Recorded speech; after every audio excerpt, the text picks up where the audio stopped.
श्री स्वामी समर्थ. जय जय स्वामी समर्थ. एका पुरुषोत्तम देवा तुमची कहाणी सर्वांनी वाचावी, सर्वांनी ऐकावी, श्रद्धा धरावी, पुरुषोत्तमाची पूजा करावी.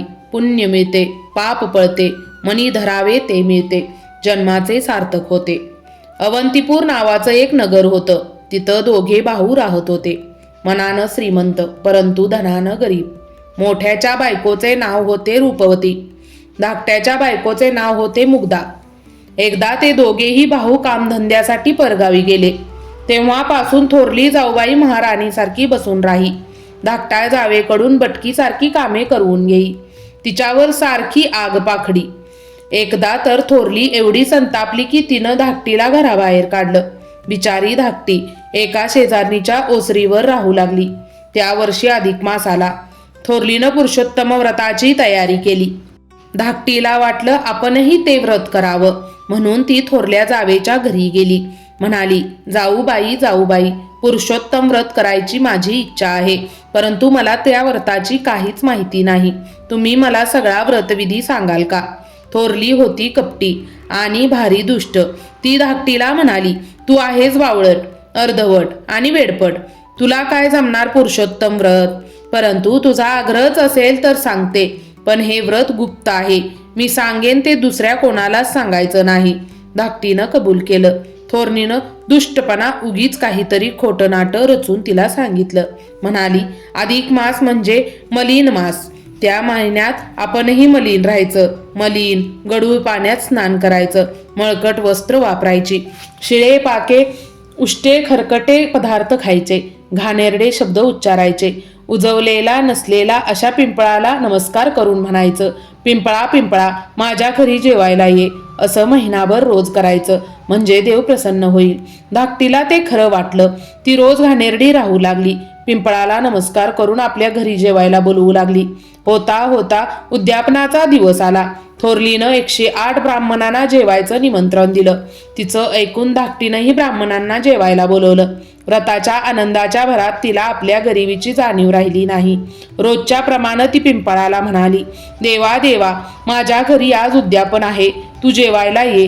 तेव्हा पिंपळातून श्री विष्णू प्रकट झाले. तिचा भोळा भाव आणि खरी भक्ती बघून ती म्हणाले, ठीक आहे, मी जेवायला येतो. कोणी विचारलंच तर मला आपला भाऊ जेवायला येणार आहे असं सांग. धाकटीचा आनंद गगनात मावेना. ती घरी आली. घरात काय होतं नव्हतं ते गोळा करून कसा बसा स्वयंपाक केला. एक लाडू केला. तेवढ्यात श्रीकृष्ण जेवायला आले. तो तिला म्हणाले, ताई, बाहेर 108 ब्राह्मण जेवायला आले आहेत. धाकटी ते विसरूनच गेली होती. धड एका माणसालाही पुरण्यासारखं जेवण नव्हतं. मग 108 ब्राह्मण कसं जेवण घालणार? घरात अन्नाचा आणखी एकही दाणा नव्हता. आता काय करायचं? विष्णूंनी तिची चिंता दूर करायचं ठरवलं.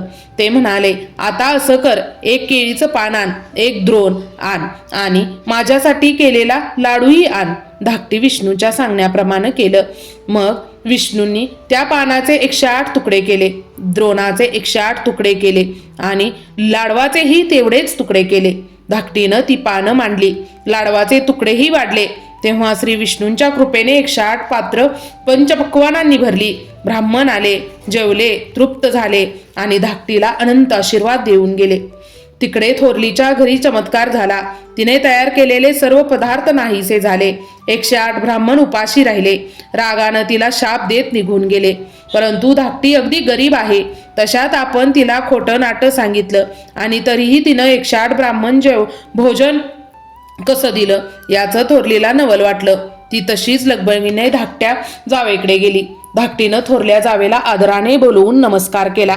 म्हणाली, तुम्ही सांगितल्याप्रमाणे मी अधिक मासाचं व्रत केलं, म्हणूनच भगवान श्री विष्णू प्रसन्न झाले आणि त्यांच्या कृपेनेच उद्यापन देखील यशस्वीपणे पार पडलं. धाकटीला आपण खोटं सांगितलं, पण तिनं ते खऱ्या मनानं भक्तिभावानं व्रत केलं, म्हणूनच तिला भगवान श्री विष्णू प्रसन्न झाले. हे थोरलीने मनोमन जाणलं. ती खजील झाली. तिनं धाकटीचे पाय धरले, तिची क्षमा मागितली.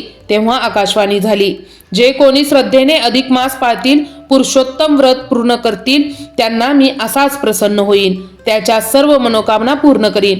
त्यानंतर त्या दोघी जावा एकत्र आनंदात वांगू लागल्या.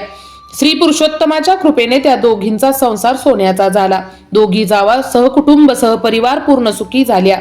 त्यांना जशी सुख संपत्ती मिळाली तशीच त्या श्री पुरुषोत्तमाचे कृपेने तुम्हा आम्हालाही मिळो.